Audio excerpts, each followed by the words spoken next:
आदिवासी समाजाचा नांदेड जिल्हाधिकारी कार्यालयावर धडकला राज्यस्तरीय निषेध आक्रोश मोर्चा। नांदेड शहरातील नवीन मुंडा येथून आदिवासी समाजाच्या राज्यस्तरीय निषेध आक्रोश मोर्चाला सुरुवात झाली। हा मोर्चा महात्मा ज्योतिबा फुले पुतळा, शिवाजीनगर, वजीराबाद चौरस्ता मार्गे नांदेड जिल्हाधिकारी कार्यालयावर दिनांक 23 ऑगस्ट 2024 रोजी धडकला। यात प्रामुख्याने मागण्या अशा होत्या की आदिवासी समाजाचे लोकप्रतिनिधी व प्रशासकीय यांच्या प्रतिमेची अवहेलना करणाऱ्या नांदेड जिल्ह्यातील समाजकंटकांना तात्काळ अटक करून त्यांच्यावर कठोर कारवाई करण्यात यावी। आदिवासी प्रशिक्षण व संशोधन संस्थेचे आयुक्त डॉक्टर राजेंद्र भारुड यांची बदली करण्यात येऊ नये। डॉक्टर राजेंद्र भारुड यांच्यावर जळगाव जिल्ह्यातील दाखल झालेला खोटा गुन्हा रद्द करण्यात यावा। दिनांक 7 जुलै 2017 रोजीच्या सर्वोच्च न्यायालयाच्या निर्णयाची अंमलबजावणी करून महाराष्ट्रातील अधिसंख्या ठरलेल्या 12,500 पदांची विशेष भरती तात्काळ करण्यात यावी। महाराष्ट्रातील शासकीय निमशासकीय विभागातील अनुसूचित जमातीतील जात वैधता प्रमाणपत्र अद्यापही सादर न केलेले कर्मचारी यांना तात्काळ अधिसंख्या करून त्यांच्या जागी खऱ्या आदिवासी विशेष पदभरती प्रक्रिया तात्काळ राबविण्यात यावी। यासह इतर विविध मागण्यांसाठी हा मोर्चा काढण्यात आला होता। या मोर्चामध्ये महिला भगिनींसह आदिवासी समाज बांधव हजारोंच्या संख्येने सहभागी झाले होते। आज नांदेड येथे जिल्हाधिकारी कार्यालयासमोर आदिवासी समाजाच्या वतीनं भव्य असं मोर्चाचं आयोजन केलं होतं। या मोर्चाचं कारण की ज्या महाराष्ट्र सरकारनं 12,500 जागा अतिरिक्त ठरवल्या आणि त्या जागा भरणं अपेक्षित सरकारकडून होतं, परंतु अद्यापर्यंत सरकारने याच्यावर काही कारवाई केली नाही आणि त्या सर्व जागा लवकरात लवकर भराव्या अशी आम्ही मागणी केलेली आहे। दुसरं महत्त्वाचे की पेसाच्या बाबतीमध्ये सुद्धा आतापर्यंत अंमलबजावणी झाली नाही।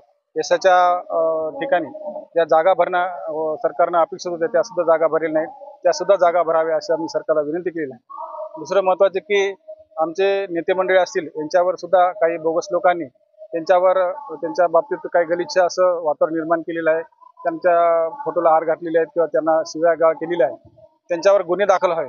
कारण आम्ही एकीकडे जागतिक आदिवासी दिन साजरे करत असताना दुसरीकडे नांदेड इथे आमच्या नेत्यावर जर असे करत असतील तर हा आमच्या सर्व नेते मंडळीचा अपमान आहे आणि त्यामुळं अट्रॉसिटी कायद्यानुसार त्यांच्यावर सुद्धा गुन्हे दाखल व्हावे अशी आम्ही मागणी केलेली आहे। मागणी आमची अशी होती शासनाकडे की 9 तारखेला जो काही गलिच्छ प्रकार या जिल्हाधिकारी कार्यालय नांदेडवर झालेला आहे तो करणाऱ्यावर जे कोणी गैरबोगस आदिवासी लोक होते त्यांच्यावर पहिल्यांदा गुन्हे दाखल करा आणि त्यांना अटक करा। त्यानंतर 12,500 पदाची जी काही रखडलेली विशेष भरती होती, जे जात प्रमाणपत्र सरकारला सादर करू शकले नाही आणि मग शासनाने त्याला अधिसंख्या ठरवलं, परंतु अद्याप शासनाने त्याचं एकही पद भरलेलं नाही महाराष्ट्रातलं। त्यामुळे ती मागणी आमची 2019 पासूनची आहे। सुप्रीम कोर्टाने आदेश देऊन सुद्धा महाराष्ट्र शासन त्यावर कारवाई करायला तयार नाही।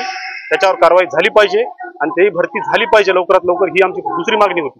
त्यानंतर पेसा भरती जे काय आहे ही काही कारणांमुळे, तांत्रिक कारणामुळे अडकलेली आहे। त्याच्यामुळे महाराष्ट्रातले 13 जिल्ह्यातले सगळे लोक आमच्या विद्यार्थी त्या भरतीपासून वंचित आहेत। ते आमच्या हक्काच्या जागा आहेत आणि संविधानामध्ये त्याच्या तरतुदी असल्यामुळे तो आमचा हक्कच आहे। आम्ही काही वेगळं मागत नाही शासनाकडे।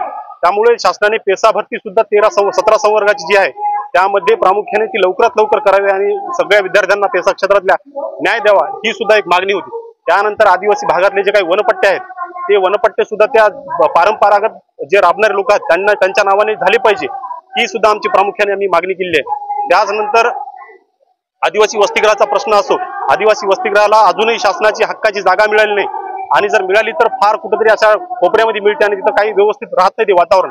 त्यामुळे चांगल्या ठिकाणी आदिवासी समाजाच्या विद्यार्थ्यांचे वसतिगृह झाले पाहिजे आणि तिथं मोठ्या संख्येने विद्यार्थी शिकले पाहिजे, ह्या आमचा मागणी होती।